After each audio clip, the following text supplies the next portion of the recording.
Hello friends and also my dear students. Today I will discuss about the topics learning integration of standard class 12. तो dear students आज learning integration में मेरा आज 7 classes होगा और आज मैं एक्स्ट्रा बताने जा रहा हूँ जो डिफरेंट टाइप का जो फॉर्म में क्वेश्चंस रहता है इंटीग्रेशंस में वहाँ पे कैसे इंटीग्रेशन करना है और ये लर्निंग इंटीग्रेशन उन सभी स्टूडेंट्स के लिए है जो इंटीग्रेशन करने में जगह जगह पे कंफ्यूज हो जाता है और यही चीज आगे जाके चाहे वो सब्स्टिट्यूशंस मेथड में हो या बाय पार्ट्स में हो या पार्शियल फ्रैक्शन में हो या सिंपल इंटीग्रेशन में हो या स्टैंडर्ड इंटीग्रेशन में हो। तो डियर स्टूडेंट्स चाहे वो इंडिफिनिट इंटीग्रेशन का हो या डेफिनिट इंटीग्रेशन हर जगह कहीं ना कहीं यूजेस होगा। तो डियर स्टूडेंट्स आज मैं जो एक्स्ट्रा बताने जा रहा हूं जो लर्निंग इंटीग्रेशन में जीरो लेवल से हाई लेवल तक कैसे इंटीग्रेशन करना है और आप लोगों को as a student point of view से माइंड में सेट करने का और लर्न करने का प्रयास करना है। तो डियर स्टूडेंट्स मैं ज़्यादा टाइम वेस्ट नहीं करूंगा।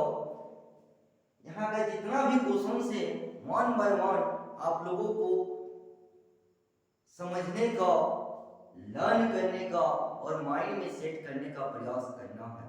तो डियर स्टूडेंट्स आज जो डिफरेंट टाइप का जो कॉम्बिनेशन जो इंटीग्रेशन ये जो क्वेश्चंस है इसको कैसे इंटीग्रेशन करूंगा या कैसे उसका इंटीग्रेशन होगा ये मैं बताने जा रहा हूं। जैसे question number 1, suppose question number 1 में आपका इंटीग्रेशन ऑफ क्या दिया हुआ है sin x dx 1 plus cos x। तो मैक्सिमम स्टूडेंट्स का सवाल यही रहता है मेरे से कि सर कैसे जानेंगे कि यहाँ पे बाय पार्ट्स करना है या सब्स्टिट्यूशंस करना है कि सिंपल इंटीग्रेशन करना है या कि पार्शियल फ्रैक्शन लगाएंगे या क्या लगाएंगे। तो डियर स्टूडेंट्स मैं बार बार यही बोलते आया हूँ और समझाते आया हूँ कि ये क्वेश्चंस पे डिपेंड करता है। क्वेश्चन देखने से ही समझ में आ जाएगा कि यहाँ पे बाय पार्ट्स लगाना उचित होगा या सब्स्टिट्यूशंस या स्टैंडर्ड इंटीग्रेशन।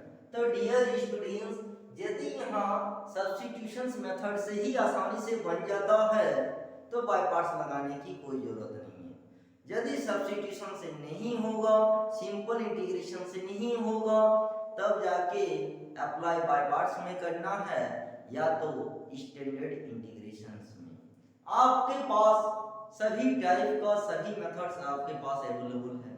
सिर्फ आप लोगों को माइंड में सारा फॉर्म, सारा फॉर्मूला, सारा rules and regulations and their process mind में सेट करने का प्रयास करना है। तो डियर स्टूडेंट्स अब इस क्वेश्चन को ध्यान से देखिए कि यहाँ यदि सिंपल भी इंटीग्रेशन करेंगे तो नहीं होगा और बाय पार्ट्स तो होगा ही नहीं। तो मतलब यहाँ सब्स्टिट्यूशन करेंगे, सब्स्टिट्यूट करेंगे किसी एक पार्ट को। जिस एक पार्ट को सब्स्टिट्यूट करेंगे तो सेकेंड पार्ट डिफरेंशिएशन करने के बाद आ जाना चाहिए। तो यदि यहाँ साइन करेंगे तो cos का आ जाएगा, लेकिन ये फॉर्मेट गड़बड़ा जाएगा क्योंकि ये फॉर्मेट u बाई v के फॉर्म में है, इसलिए इसको हम z मानेंगे। ये तो आ जाएगा लेकिन 1 प्लस नहीं आएगा, इसलिए डियर स्टूडेंट्स इसको यदि हम करेंगे z तो ये आ जाएगा कि लेट या cos x को मानते हैं जेड या 1 प्लस कॉस एक्स को भी जेड मान सकते हैं, वही चीज आएगा। तो यहाँ पे डिफरेंशिएशन करेंगे तो कॉस का माइनस साइन एक्स dx होता है और इधर dz होता है। तो यहाँ पे साइन एक्स dx और यहाँ पे माइनस dz।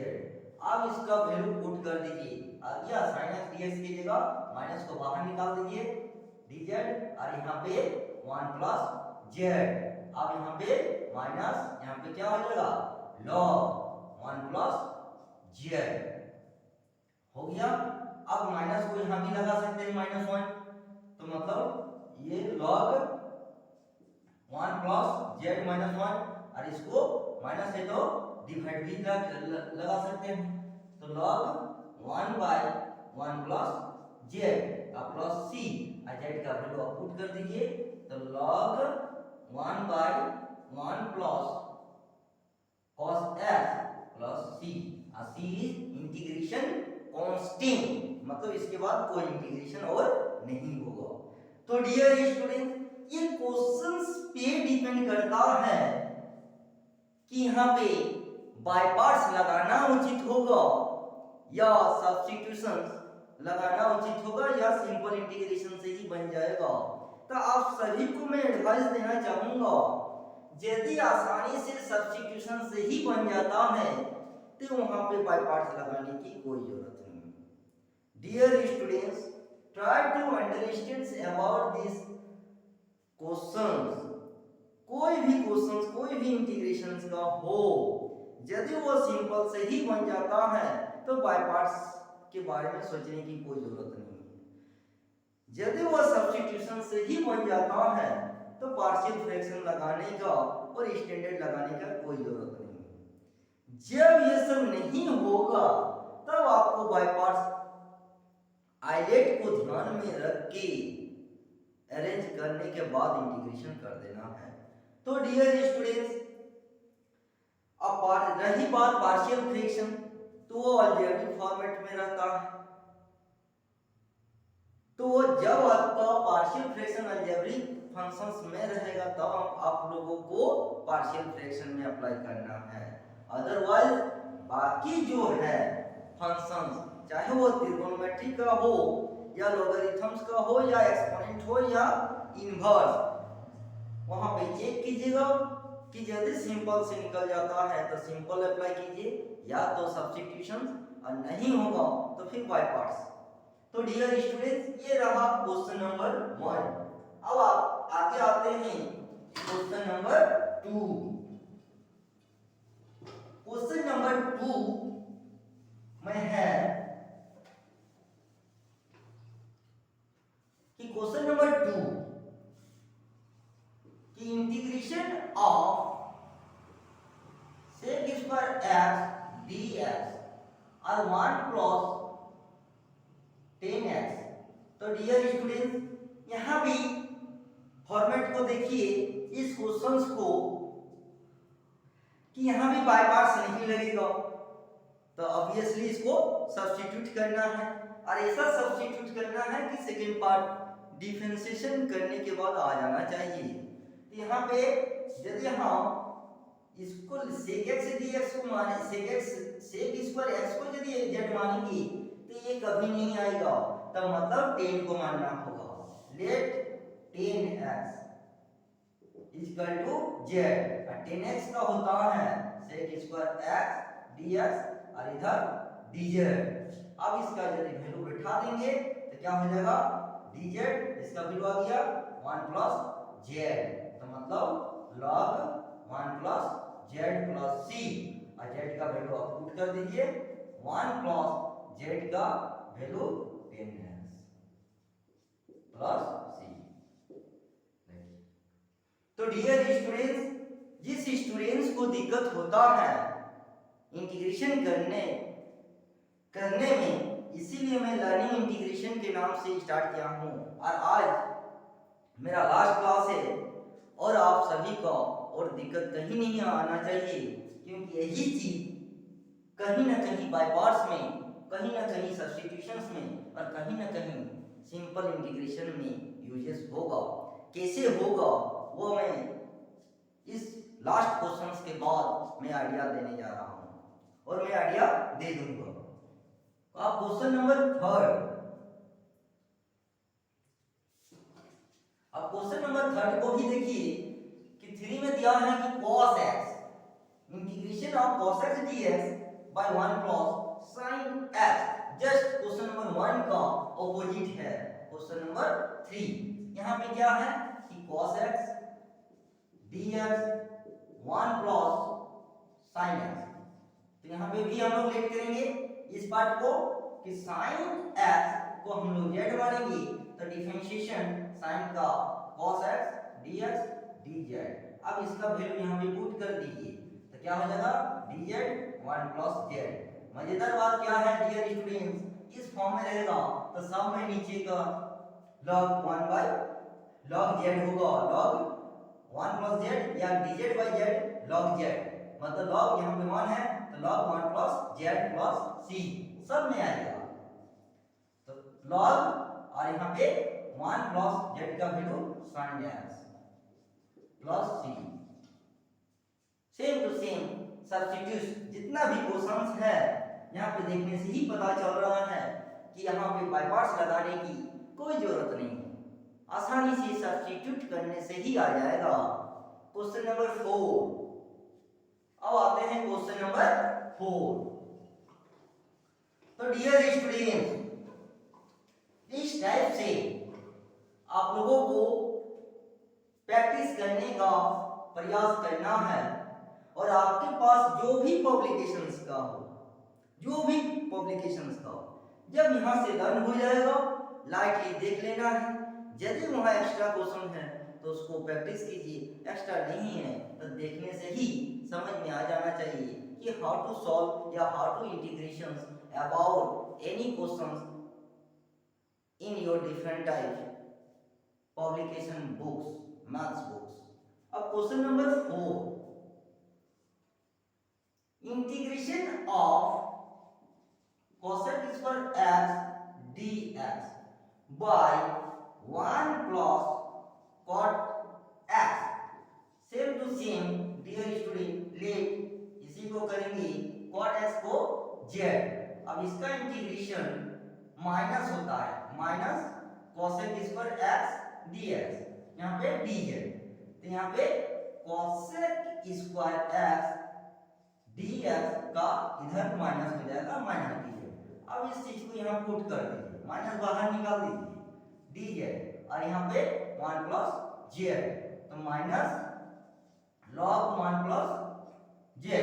अब माइनस को यहाँ यदि पावर में रख देंगे तो 1 प्लस z माइनस 1, ये माइनस 1 की यहाँ, तो मतलब log 1 bye 1 plus z plus c, z का वैल्यू पुट कर दीजिए, कॉट है तो log 1 bye 1 plus cot x plus c होगी।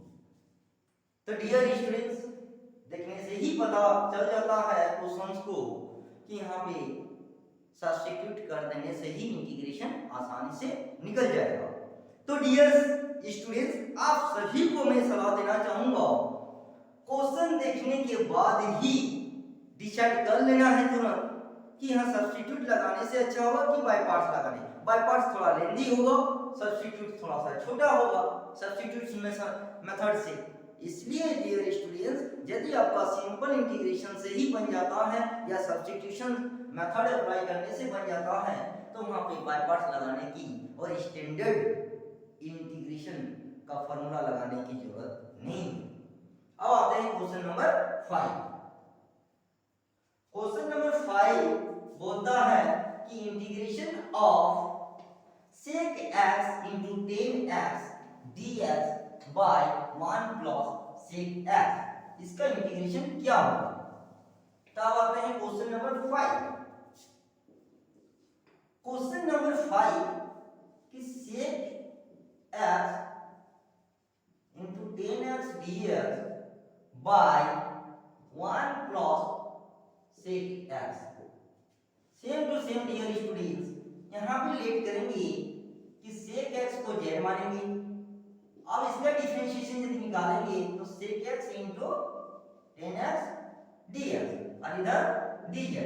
अब इसका वैल्यू पुट कर दीजिए तो क्या हो जाएगा dz, इसका वैल्यू आ गया dz, और यहाँ पे 1 प्लस z, तो यहाँ पे log 1 plus z plus c, और z का वैल्यू पुट कर दीजिए log 1 plus sec x plus c हो गया इसका क्वेश्चन नंबर 5 का इंटीग्रेशन। तो डियर स्टूडेंट्स कि क्वेश्चन देखने के बाद तुरंत बनाने का प्रयास नहीं करना है, फटाक से माइंड में सेट हो जाना चाहिए या देखने से ही समझ में आ जाना चाहिए कि हमें किस जगह पे सब्स्टिट्यूट करेंगे। तो माइंड में ही कैलकुलेशन कर लेना है कि यदि इसको मानेंगे तो ये आ जाता है तो इसको जेड मानना है, यदि इसको मानने से ये आएगा नहीं आएगा तो मतलब इसको नहीं मानना है। इस टाइप से पहले चेक कर लेना है, यदि इसको मानते हैं तो ये आ जाएगा तो वो है आगे बढ़िए, आप फटाक से सॉल्व कीजिए। अब आते हैं क्वेश्चन नंबर 6 पे। तो क्वेश्चन नंबर 6, क्वेश्चन नंबर 6 बोलता है कि integration of x dx and 1 plus x square. अब यहाँ पे देखिए कि इसको मानने से ये नहीं आएगा, इसको मानने से ये आ जाएगा, तो मतलब लेट x स्क्वायर को z मानेंगे और यहाँ पे 2x dx हो गया और ये dz, तो x dx, तो यहाँ पे dz बाय 2 आ गया। अब यहाँ पे पुट कर दीजिए, यह हाफ बाहर निकाल दीजिए, dz 1 प्लस z, मतलब ये हाफ log 1 प्लस z, और हाफ को यहाँ पावर में तो 1 प्लस z, ये हाफ मतलब रूट, तो मतलब log under root 1 plus z plus c, और z का वैल्यू बैठा दीजिए तो log अंडर रूट 1 प्लस, अब z का वैल्यू बैठा देंगे तो z का x स्क्वायर और प्लस c हो गया। तो डियर स्टूडेंट्स मेरे कहने का मतलब है कि ये जो मैं लर्निंग इंटीग्रेशन जो मैंने स्टार्ट किया था और आज खत्म भी हो गया, आज 7 क्लासेस है, मैं उन सभी स्टूडेंट्स के लिए स्टार्ट किया था कि जिसको पूरा इंटीग्रेशन पढ़ाई करने के बाद भी कहीं ना कहीं कंफ्यूज हो जाता है और कहीं ना कहीं गलती कर जाता है, चाहे वो इंडिफिनिट इंटीग्रेशन का हो या डिफिनिट का या सब्स्टिट्यूशन मेथड हो या पार्शियल फ्रैक्शन मेथड या बाय पार्ट्स मेथड या स्टैंडर्ड इंटीग्रेशंस हो। तो डियर स्टूडेंट्स अब आप लोगों को कहीं दिक्कत नहीं आना चाहिए, क्योंकि यही छोटा छोटा जीरो से हाई लेवल तक जो लर्निंग इंटीग्रेशन का क्लासेस हुआ ये जगह जगह पे यूज होगा, और कैसे होगा ये मैं बताने जा रहा हूं, और कहीं ना कहीं आपका यूजेस श्योर होगा। चलिए करके दिखाते हैं। मान लीजिए कि क्वेश्चन नंबर आपका इस टाइप का आ गया, सब मिला के कि मान लीजिए कि क्वेश्चन यहाँ पे क्वेश्चन नंबर 6 के बाद हम 7 लेते हैं।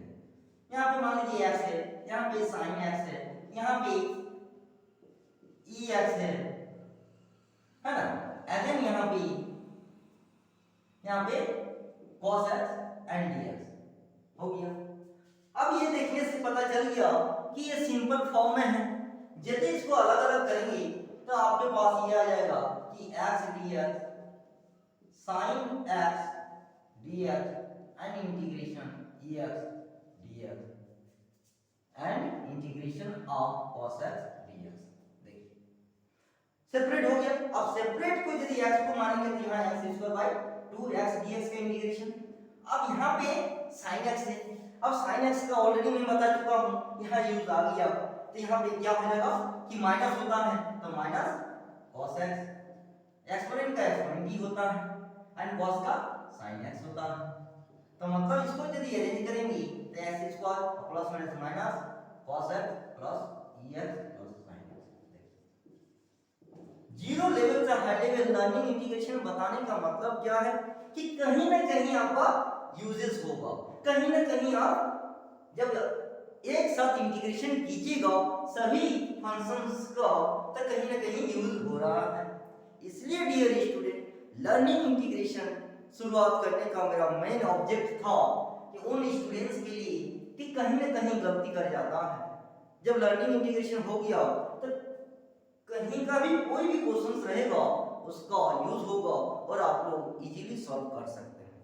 और भी हम बता देते हैं, मान लीजिए बाय पार्ट्स का जब आपका लर्निंग वाला हो गया था तो कहीं ना कहीं यूज आ गया। अब मान लीजिए कि प्रोडक्ट मेथड में रहेगा तो उसको कैसे करना है। क्वेश्चन नंबर 8, मान लीजिए यहाँ पे x ex dx ये दिया हुआ है, तो यहाँ पे आइलेट या एक्स इसका त्रिकोणमिति फंक्शन से ले लीजिए sin x बड़े त्रिकोणमिति के साथ एक अलजेब्रिक, तो देखने से ही पता चल गया कि ये बाय पार्ट्स मेथड में है।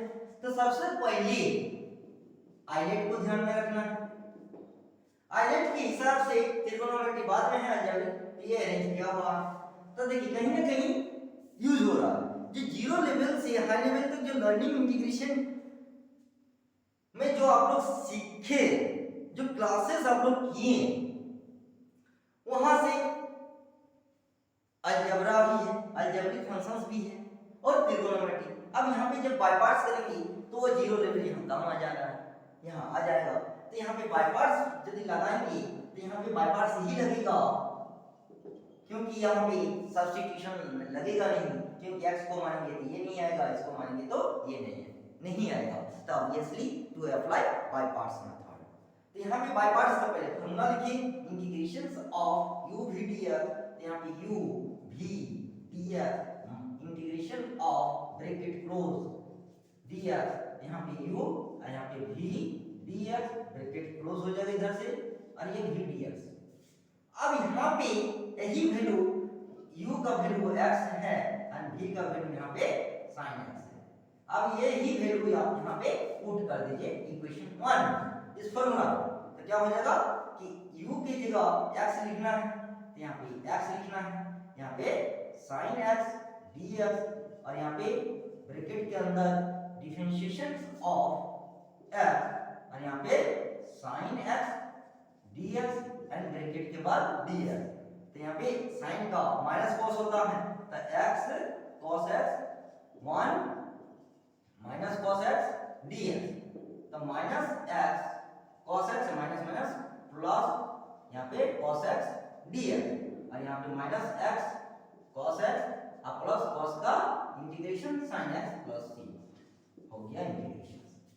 तो डियर स्टूडेंट्स मेरे कहने का मतलब है कि एक बार यदि लर्निंग इंटीग्रेशन कर लिए जीरो लेवल से हाई लेवल तक, तो आपको कहीं ना कहीं उसका यूज होगा, चाहे वो बाय पार्ट्स मेथड का इंटीग्रेशन हो, चाहे वो पार्शियल फ्रैक्शन में हो या सब्स्टिट्यूशन मेथड का हो या इंडेफिनिट या डेफिनिट इंटीग्रेशन का हो या स्टैंडर्ड इंटीग्रेशन, कहीं ना कहीं आपका यूज होगा ही। इसलिए डियर स्टूडेंट्स मेरा यही सलाह है कि जिस स्टूडेंट्स को इंटीग्रेशन करने में दिक्कत होता है तो लर्निंग इंटीग्रेशन जरूर आप लोगों को करना चाहिए और एक एक सिंगल पार्ट्स का जीरो लेवल से लेकर हाई लेवल तक एक एक चीज को माइंड में सेट करने का प्रयास करना चाहिए, तभी जाके एग्जाम में कहीं से भी क्वेश्चन किसी भी तरह का देगा, all of you can easily solve about any questions under integrations in the examination hall। तो डियर स्टूडेंट्स आज इतना ही एंड आई होप आज का क्लास और मेरा इशारा समझ में आ गया होगा कि कैसे लर्निंग इंटीग्रेशन करने के बाद जो डिफरेंट टाइप का जब इंटीग्रेशन कीजिएगा तो कहीं ना कहीं वो यूजेस होगा और होगा ही।